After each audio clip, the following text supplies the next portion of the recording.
My lungs and my legs were burning in a concert. The breath heaves in my chest, and I feel like I'm going to throw up. The incline that was so unnoticeable during our descent now fights me with every step. At each intersection, I take a path utterly at random. Terror has placed my mind on a completely autopilot. My only thought to try and put so much distance between myself and that thing as possible. Soon, I am hopelessly lost. I am not sure how long I have been going. The rational part of my brain regains control, but I can't have been very long. Even though the entire expanse of the network looks similar, I am completely certain I haven't been able to do this down this pathway previously. As I continued forward, I showed my fight to the little more than a fast walk.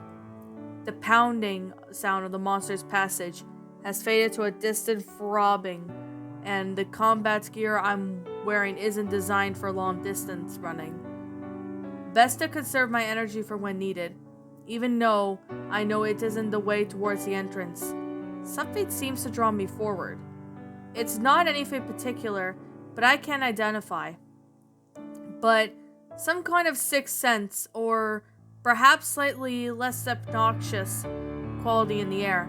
The tunnel begins to gradually narrow until it's a little more than 5 feet wide.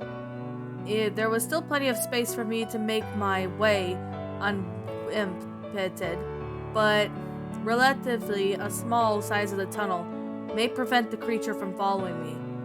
Abruptly, the pathway dead end of the wall, unyielding the rock, covered by a blanket of lichens. There's no exit this way, but I could stay here and I could be safe.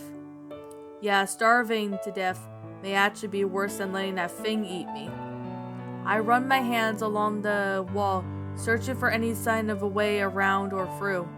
Not really expecting anything, when I notice a small alcove obstructure by the vegetation.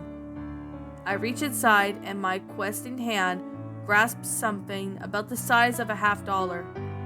Removing the object, I see a perfectly round stone, polished into a smooth to the touch except for the second smaller circle slightly. Raised its exact center, I remove my glove and find the stone to be oddly warm, almost as if it was somehow generating its own heat. The geometry is just too perfect to have been formed by nature, and it must have been man-made. Whatever it is, someone went into a great deal of trouble to hide it, where it could be almost impossible to find.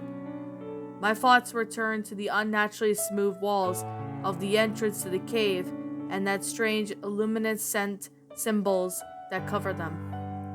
As if in response to my thoughts, at the edge of the stone begins to softly glow. Upon inspection, I could see that it was the same type of symbols that had been etched along this outer circumference. The detail, it's outstanding, my best reckoning that the place is ancient, but the markings are so finely fraught that it could have been a truly master craftsman to describe them. I'll try my best to put the messy pile of jigsaw pieces presented me. There's obviously a connection between the entrance of the cave and the stone, and at some point, someone hid it deep within the twisting subterranean labyrinth and protected with the giant centipede monster. That means it's somehow important. Unless that monster is not a guard, but a prisoner, maybe those markings in the entrance of where it was keeping it in the cave. There was a break in the pattern where the roof fell in. Maybe that's what started this whole mess. No real point in thinking about it too hard, since it wouldn't do any good if I can't get out of here. Out. I hear those words in my head as clearly as if someone had spoken out loud. It startles me so badly that I almost fell over backwards. I individually dropping the stone, which falls rest upon the tunnel floor. I immediately, upon leaving my hand and the markings fade away, the stone laying on the ground, much like a piece of rock. Hesitantly, I reached down and picked it up again, and the markings glowing to life at the touch of my bare hand. Was that you? I speak out loud. Did you say something to me? With all the weird things that have already happened to me today, a magical talking stone barely cracks the top free. Or you're just losing your damn mind, Landry. The mental shock of it against the monsters and having your men eaten by it in front of you might be sending you over the edge. You should probably accept the fact that you're going to die down here. You coward. One way or another, like Barnes and Cortines, rip apart in the jaws of that thing. Be a man and accept it, like Sergeant Brown did. No stone is going to help you find the way out. Out. The word repeats itself in my head, and this time I manage to keep enough control of myself to avoid dropping the stone. I stand there. A feeling comes across over me and urges me to walk back down the tunnel way from the dead end. It's similar to the urge that drew this me way into the first place. But it's undoubtedly stronger. With no better options, I started walking, and soon realized how I know how to get back to the entrance. That I can definitely lay out a specific path, but more resembles of how a person walks a familiar route while thinking of other things. The subconsciousness takes over my mind. As I reach the intersection, I know without a doubt which way to take. I move cautiously while listening for any sign of the monster, keeping one hand on the stone and the other on the grip of my weapon. I soon reach an intersection where 5 different tunnels coverage and IR chem lights grow softly by the forks. Holy shit, sir! Sergeant! He's over here! Specialist Johnson said. One of the members from the first squad is pulling a guard from the unmarked tunnel. Suddenly my platoon sergeant is here, followed closely by the squad leader, Sergeant Parks. In his relief, Troy's unusual professionalism cracks just a bit. Jesus, you have me worried, sir.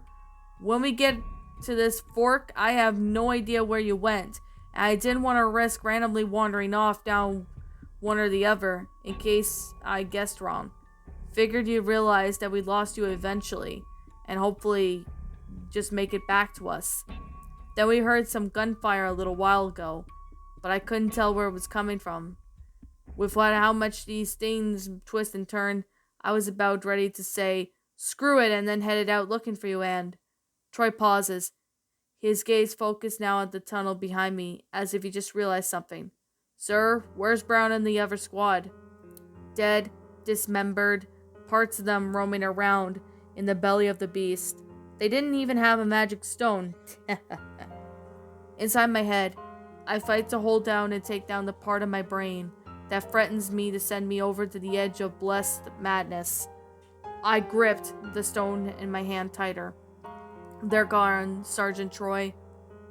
We had to get the hell out of there. Wait, you're not saying... Tahari was telling the truth about it all. And this thing, we can't stop it with anything we have on us.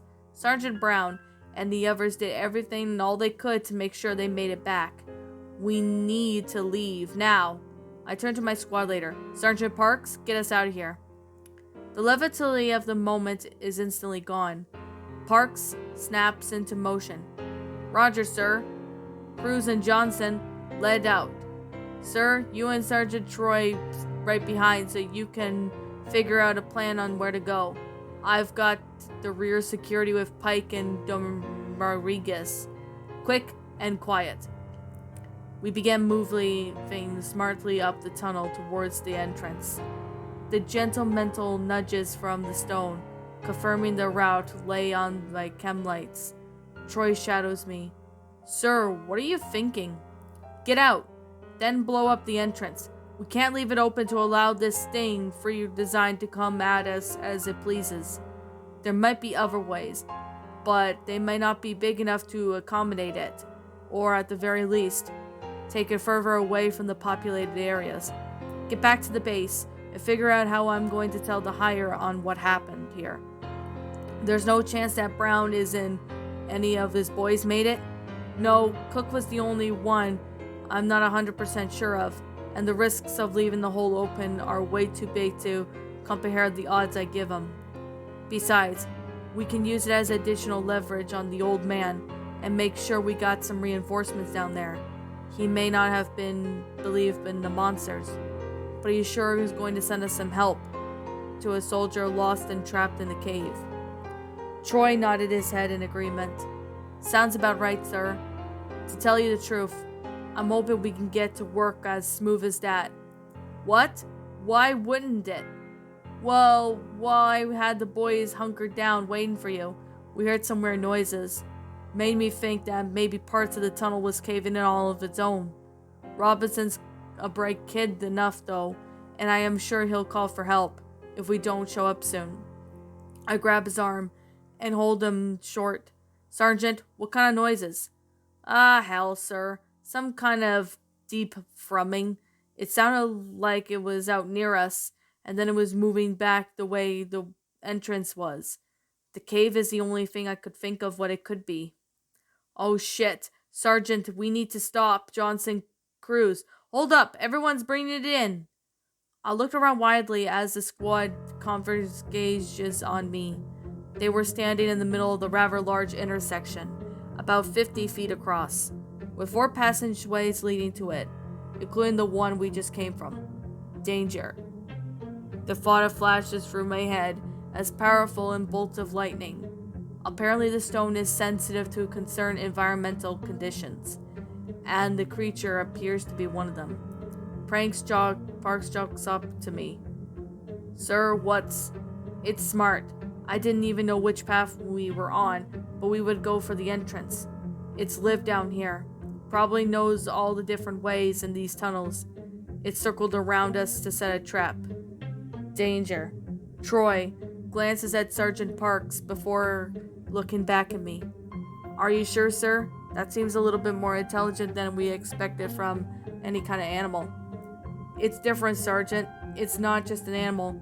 You didn't say it. You didn't see how it picked up apart.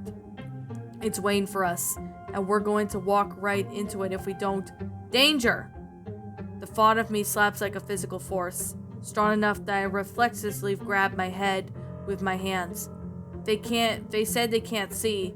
Why can't they believe me? God, we need to get up the defense position. It's our only chance.